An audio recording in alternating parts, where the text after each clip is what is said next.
नमस्कार। तो स्वागत है आपका अपने YouTube channel NCERT study point पे। और मेरा नाम है अर्जुन।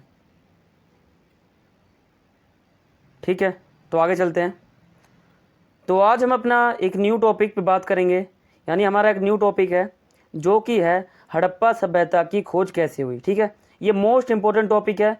ये जो है क्लास 12 का एक चैप्टर है, ईंट मनके तथा अस्थियाँ, उसी का एक टॉपिक है हड़प्पा सभ्यता की खोज कैसे हुई। ठीक है, अगर आप क्लास 12th में जाओगे और आपके पास अगर हिस्ट्री का सब्जेक्ट होगा, तो अगर आपको इस टॉपिक के बारे में जानकारी होगी तो आप क्लास 12th में जो है उस चैप्टर को जब पढ़ोगे तो आपको ये बिल्कुल ईजी लगेगा और ऐसा लगेगा कि आपने ये चैप्टर पहले बहुत अच्छी तरह से पढ़ रखा है। ठीक है, तो इसलिए आप इस टॉपिक को जानो कि हड़प्पा सभ्यता की खोज कैसे हुई।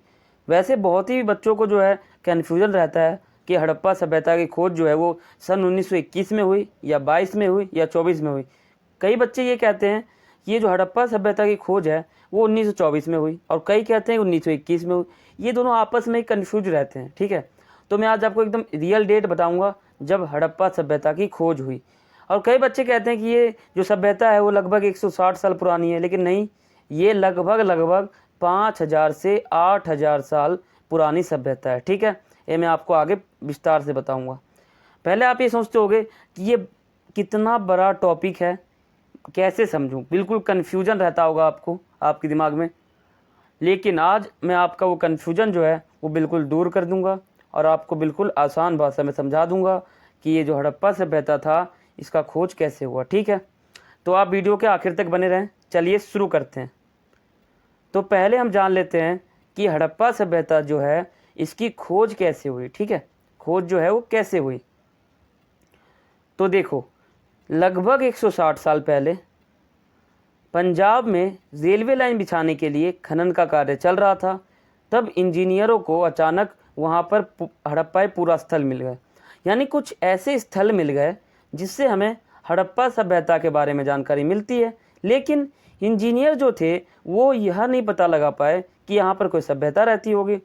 तो वो इंजीनियर जो है वो उस जगह को एक पुराना खंडर समझ बैठे और वहाँ के तकरीबन 1000 के करीब ईंटें जो है वो उखाड़ के ले गए और जो रेलवे लाइन था उसमें बिछाने के लिए उन्होंने ईंटों का प्रयोग कर लिया। लेकिन वो बिल्कुल हड़प्पा सभ्यता से बिल्कुल एकदम उल्टे थे, यानी वो पहचान ही नहीं पाए कि यहाँ पर कोई सभ्यता थी। ठीक है, और फिर जाके जो वहाँ के 1000 के करीब ईंटें थे वो तो उन्होंने बिछा दिया वहाँ पे पटरी के पास। ठीक है, वहाँ पे उन्होंने उसका यूज कर लिया, काम में ले लिया। फिर जाके जो है, और ये मैं आपको बताऊँ, ये जो समय है, ये जो हमारा स्थान है पंजाब, ये वर्तमान समय में पाकिस्तान में है, क्योंकि उस समय तो देश का बंटवारा हुआ ही नहीं था, यानी पाकिस्तान और भारत एक ही था। तो उसमें पंजाब जो है भारत का हिस्सा था, लेकिन अब वो पंजाब जो है वो पाकिस्तान में। ठीक है, तो मैं आपको बताता हूँ कि ये जो हड़प्पा सभ्यता की खोज हुई थी ये असलियत में कैसे हुई। देखो, सन 1921 में दयाराम साहनी जी ने जॉन मार्शल के नेतृत्व में हड़प्पा नामक स्थल पर खुदाई करवाई और वहाँ से कुछ मूरे प्राप्त कर ली। ठीक है, कुछ मूरे वहाँ से प्राप्त कर ली और फिर एक साल बाद ही फिर सन 1922 में राखालदास बनर्जी जी ने जॉन मार्शल जी के नेतृत्व में मोहनजोदड़ो नामक स्थल पर खुदाई करवाई और ये दोनों स्थान जो है वो पाकिस्तान में स्थित है। ठीक है, और इन्होंने भी वहाँ से कुछ मुहरे प्राप्त कर लिए, यानी कुछ ऐसे चीज़ प्राप्त कर लिए जिससे हमें हड़प्पा सभ्यता के बारे में जानकारी मिलती है। फिर वैज्ञानिकों ने उन दोनों मुहरों का अध्ययन किया और पता चला कि ये दोनों मुहरे जो हैं एक ही संस्कृति के हैं। तो इस एक तरह से आपको मैं बताऊं तो इस तरह जो है इन्होंने अनुमान लगाया कि जो दोनों मुहरे हैं ये एक संस्कृति के हैं, यानी इनका एक दूसरे से कोई रिश्ता होगा। तो इस प्रकार इन्होंने एक सभ्यता को खोज लिया और उस सभ्यता को हड़प्पा सभ्यता नाम दिया गया, क्योंकि सबसे पहले हड़प्पा नामक स्थल पर ही खुदाई हुई थी और सबसे पहले वहीं से मुहरे मिले थे। ठीक है, तो ये था। और ये हड़प्पा सभ्यता का जो है ये फोटो है। तो आगे चलते हैं। अब हम बात कर लेते हैं जो हड़प्पा सभ्यता था इसके आगे फिर क्या हुआ। तो फिर सन 1924 में भारतीय पुरातत्व सर्वेक्षण विभाग के डायरेक्टर जॉन मार्शल जी ने पूरे विश्व में ये ऐलान कर दिया कि एक नई सभ्यता की खोज हो गई है और उस सभ्यता का नाम है हड़प्पा सभ्यता। ठीक है, हड़प्पा सभ्यता का अनाउंसमेंट हो गया पूरे विश्व में। फिर विश्व ने सभी लोग सोचे कि जो है हड़प्पा सभ्यता जैसी भी कोई सभ्यता हमारे देश में थी, हमें पता नहीं था। ठीक है, और इस सभ्यता को सिंधु घाटी सभ्यता भी कहते हैं और मोहनजोदड़ो की सभ्यता भी कहते हैं। तो इस प्रकार हड़प्पा सभ्यता की खोज हो गई और यह सभ्यता जो है लगभग 5000 से 8000 साल पुरानी सभ्यता है। आप ध्यान रखें, ये लगभग 5000 से 8000 साल पुरानी सभ्यता है और इसकी जो लिपि है वो सबसे बड़ी, बहुत ही ज़्यादा रहस्यमय लिपि है, यानी इस लिपि का आज तक अर्थ नहीं निकाला गया। मेसोपोटामिया की जो सभ्यता थी उसका अर्थ निकाल लिया गया, लेकिन जो हड़प्पा सभ्यता था इसका लिपि जो था उसका अर्थ नहीं निकाल पाए लोग। ठीक है, और इस सभ्यता का काल जो है वो 2600 ईसा पूर्व से 1900 ईसा पूर्व का है। ठीक है, ईसा पूर्व का मतलब आपको समझ में आया होगा, अगर नहीं आता तो आप हमारे वीडियो को देख सकते हैं, उसमें मैंने आपको ईसा पूर्व को विस्तार से बताया है। ठीक है, तो चलते हैं आगे।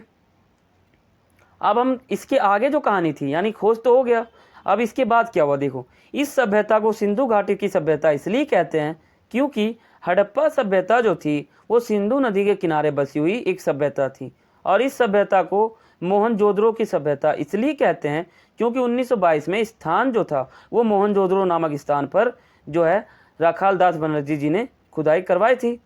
इसलिए तो इस प्रकार हड़प्पा सभ्यता को 3 नामों से जाना जाता है, सिंधु घाटी की सभ्यता, हड़प्पा सभ्यता और मोहनजोदड़ो की सभ्यता। ठीक है, हड़प्पा सभ्यता इसलिए कहते हैं क्योंकि सबसे पहले हड़प्पा नामक स्थल पर खुदाई हुई। सिंधु घाटी की सभ्यता इसलिए कहते हैं क्योंकि हड़प्पा सभ्यता सिंधु नदी के किनारे बसी हुई एक सभ्यता थी, और मोहनजोदड़ो की सभ्यता इसलिए कहते हैं क्योंकि 1922 में कुछ मुहरे जो है वो मोहनजोदड़ो नामक स्थल पर भी मिले थे और उन दोनों मुहरों का अध्ययन किया गया, तब पता चला कि ये दोनों एक ही संस्कृति के हैं, इसलिए इसे मोहनजोदड़ो की सभ्यता कहते हैं। तो अब आप समझ गए होंगे कि हड़प्पा सभ्यता की खोज कैसे हुई। ठीक है, बिल्कुल आसान भाषा में आपको मैंने समझाया है, आप भूल नहीं सकते। ठीक है, तो आगे चलते हैं। हमारे चैनल का नाम है एनसीईआरटी स्टडी पॉइंट। इस पे आपको हर क्लास का, हर टॉपिक का, हर चीज़ मिलेगा। आप इससे जुड़ जाइए, सब्सक्राइब कर लीजिए और बेल आइकन पे क्लिक कर लीजिए। ठीक है, और वीडियो अच्छा लगा हो तो वीडियो को लाइक करें, शेयर करें, और कुछ आपको पूछना हो तो आप कमेंट